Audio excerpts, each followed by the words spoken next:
एका गावात 5 आंधळी माणसं राहत होती. ते एकमेकांचे चांगले मित्र होते आणि त्यांना नेहमी नवीन गोष्टी जाणून घेण्याची उत्सुकता असायची. एके दिवशी काय झालं की एका गावात एक मोठा हत्ती आला. लोक हत्तीला पाहण्यासाठी गर्दी करत होते.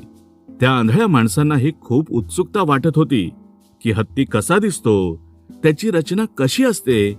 त्यांनी गावकऱ्यांना विचारलं, पण प्रत्येक जण वेगळ्या प्रकारे उत्तर देत होता. त्यामुळे त्यांच्या मनात गोंधळ निर्माण झाला. शेवटी त्यांनी ठरवलं की आपण स्वतः जाऊन हत्तीला हात लावून त्याचा अनुभव घ्यायचा. आणि हे 5ही जण हत्तीच्या जवळ गेले. हत्ती मात्र स्थिर होता. त्यामुळे त्यांनी वेगवेगळ्या भागांना हात लावून त्याचा अनुभव घ्यायला सुरुवात केली. प्रत्येकाने त्याच्या एका भागाला स्पर्श केला. पहिल्या माणसाने हत्तीच्या सोंडेला स्पर्श केला. तो म्हणाला, हत्ती म्हणजे एक जाड आणि लांब दोरीसारखा आहे. दुसऱ्या माणसाने त्याच्या पायाला हात लावला. तो म्हणाला, नाही, हत्ती म्हणजे मोठ्या खांबासारखा आहे.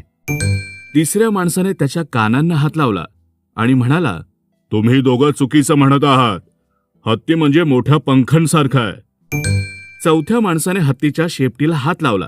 तो म्हणाला, नाही, हत्ती म्हणजे लांब व गुळगुळीत झाडांच्या फांदीसारखा आहे. पाचव्या माणसाने हत्तीच्या पाठीला स्पर्श केला आणि तो म्हणाला, तुम्ही सगळे चुकीचे आहात. हत्ती म्हणजे मोठ्या सपाट छतासारखा आहे. आता 5ही जण वाद घालायला लागले.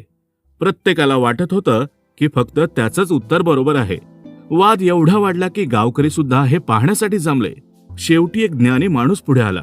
त्याने सर्वांना शांत केलं आणि म्हणाला, हे बघा, तुम्ही सगळे अंशतः बरोबर आहात, पण हत्तीचे पूर्ण स्वरूप समजण्यासाठी तुम्हाला तुमचे अनुभव एकत्र करावे लागतील. आणि मग त्या माणसाच्या मार्गदर्शनाने त्यांनी आपले अनुभव एकत्र केले आणि एकत्रितपणे समजलं की हत्ती खूप मोठा प्राणी आहे आणि त्याचे वेगवेगळे भाग वेगवेगळ्या प्रकाराचे आहेत. त्यांनी आपली चूक मान्य केली आणि एकमेकांशी सहमती दर्शवली. त्यांनी एका गोष्टीचं महत्त्व जाणलं की प्रत्येक जण वेगळ्या दृष्टिकोनातून विचार करतो. त्याला पूर्ण समजून घेण्यासाठी सर्व दृष्टिकोनांचा आदर केला पाहिजे.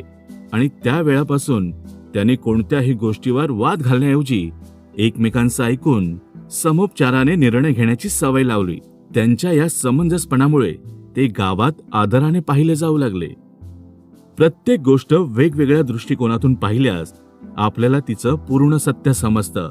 एकत्रित विचार केल्याने उत्तम निर्णय आणि एकता मिळते.